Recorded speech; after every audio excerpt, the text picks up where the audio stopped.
ay pag, sikapin na lagi lang tayo mapapasakop sa Panginoon.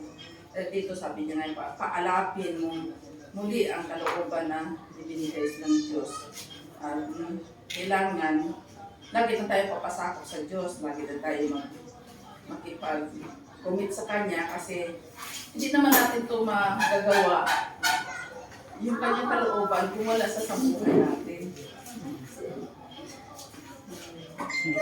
Wala sa buhay natin, kaya kailangan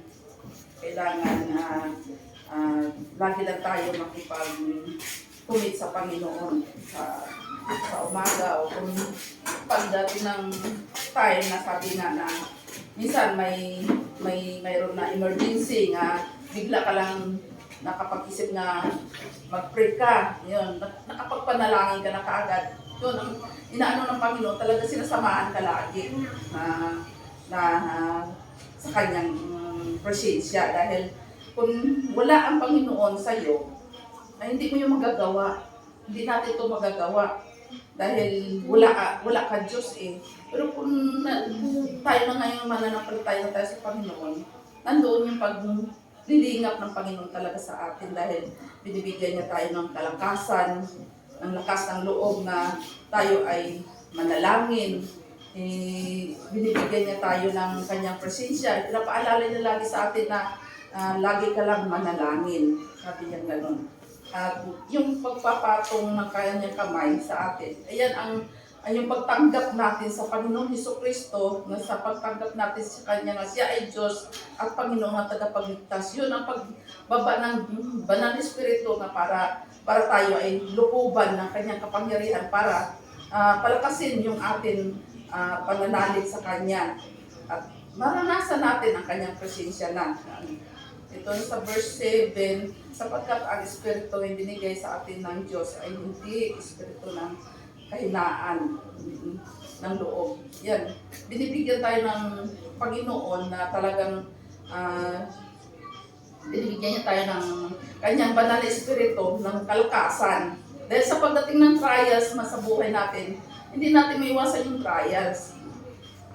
Nandoon yung trials na ibinigay na naranasan natin sa bawat araw, sa mga pagsubok o ano pa man dyan, kawalan, kahinaan ng ating pananampalataya.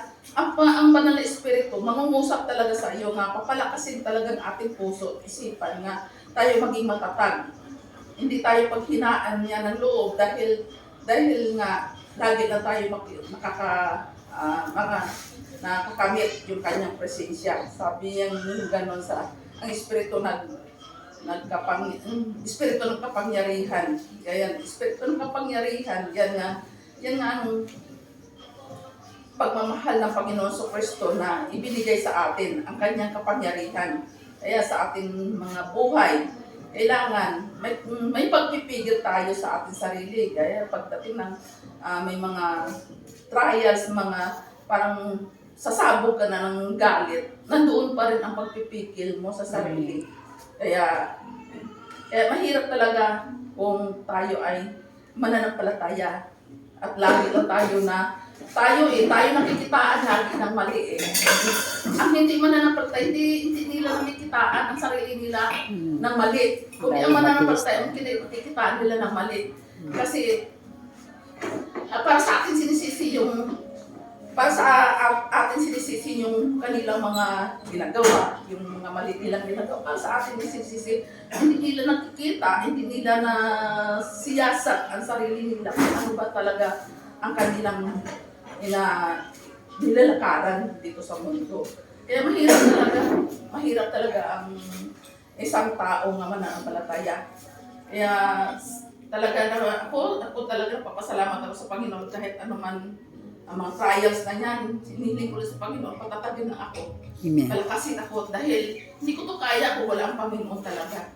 Hindi ko kaya. Mahirap talaga makipaglabanan ngayon. Mas lalo pa ngayon sa panahon ngayon. Mahirap makipaglabanan sa mundo ito. Kaya ang atin ng para maging malakas ang ating pananampalataya sa Panginoon, hilingin natin ang kanyang presensya, ang kanyang patnubay sa bawat araw na ating pamumuhay. Tayo ay gabayan, patnubayan, kung saan man tayo pupunta, saan man ang ating hinalakad, kung saan man tayo patungo, nandyan siya kasama natin.